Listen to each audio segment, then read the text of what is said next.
Hi guys! In this video, you're gonna learn how to make thumbnails with Canva.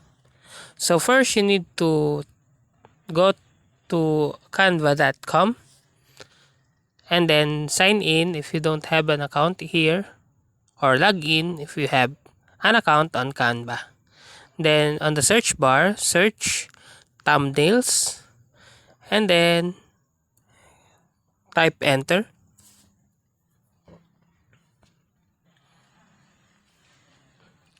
And in here, you can see a lots of thumbnail templates that you can get on Canva.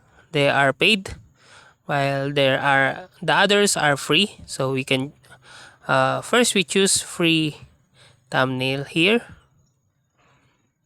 Let's see here. Let's try this template and then click customize this template. Then you can see now the template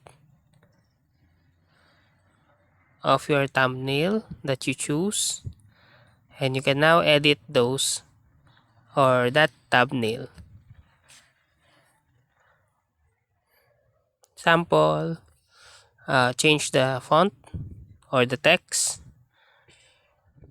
make it travel example.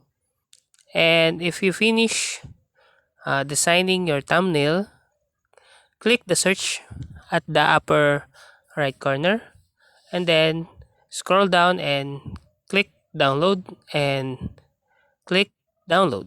So that's it. That's how to make thumbnail on Canva. If you like this video, please click the subscribe button and click the bell icon to notify you to our next tutorial.